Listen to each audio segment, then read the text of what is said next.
Poem for Seamus Heaney, April 13th, 1939 to August 30th, 2013.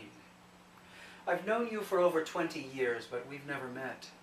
You invited me to ancestral homes, bogs with strange turf cutters, mummies nestled beneath, to crowded streets of Belfast and Dublin, haunted ruins of a green yet deeply scarred country. I learned words I never knew existed, dreamed of lovely women you'd spoken wistfully of, heard of conflicts that families were torn apart over, which have not existed in my country for more than 140 years. Your lyrics lilted in dampness and shoreline sun, fog-hung thatched roof houses, and fields of sheep and cattle I hear each time I open your books. A poet and a priest sharing confessions and creation of a nation of people whose very existence was charmed in celebration, condemned in poverty and starvation. I am a perpetual novice in your classroom of reverie, student of your conversations enmeshed in shades of history I dare claim heritage from. Protestants and Catholics, Cavan and Tyrone.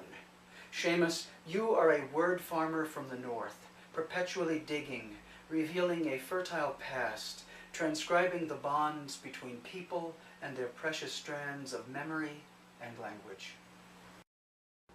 This is dedicated to the American poet Maya Angelou, who died on the morning of May 28th of this year, 2014. She was 86. Cloudy morning in March. Cloudy morning in March. Winter remains. Stubborn snowbank, ice-laden, impervious to holy rain.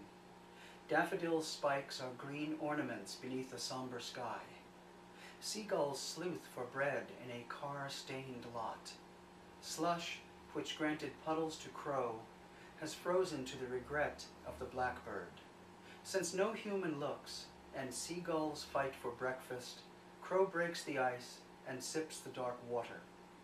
He ascends the snowbank throne, watching people rush to the market to pay for that which he took for free. The grackle, for my father. The grackle flew up from the turbulent creek to an elm sapling near the bridge in Warwick. He sat reciting raucous bird poems where no one saw but me. Gray costumes of clouds fitted by wind hands, and thoughts of my father who taught me names of birds, dead 1 year ago today. Mother's Day, where chilled breeze chases the agitated blackbird into a dream of forlorn wind. Dew on the tracks. Summer-cooked stones and the railroad at dawn is a world no safer than night-cool moonbeams aimlessly wandering the commerce of evening, unknown to warm and humid jackets carried by people each day. The summer sun determined to make rails hiss, even when trains are absent. Hobo dominion awaits. And the marsh sings, mystic fog surrendered to sunrise, but regaled in wild roses, jewelweed, and purple loosestrife. You must stop where the tracks are wet with dew. There will be no train.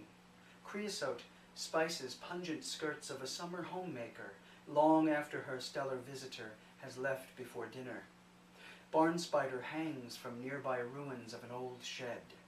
Crickets, insulated by high grasses and innuendo by day, charm the maddened carnival acrobats riding in freight cars, or dipping low in the dusk, skimming for floating insects.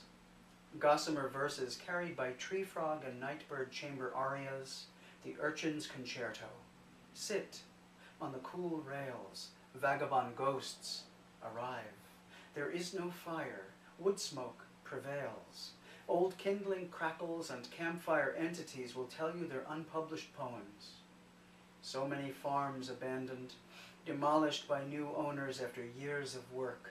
Small village life, family secrets and scandals useless to city folk, because in the end, the money cults prevailed. The rural canvas, crop of old tales of an America where electricity was new, and one could wander for days backwoods without crossing camera-posted strip malls or interstates. You are hours into the thrall of scattered seances. Hobo prophets teach train-yard nirvana. Dawn rolls in, pulling the blanket of light over your head. Gray phantoms in overalls dissolve. Your clothes are wet with dew. Dried blood peering through barbed wire-torn trousers. The sagacity of wood smoke, grease, and ethers of the hayride of American history. Commuter train with human freight rages by you, scattering cowbirds and crows, rushing to the thrall of high-priced cities. A lone milk cow watches you from a colony of daylilies, and the rails hiss like feral cats.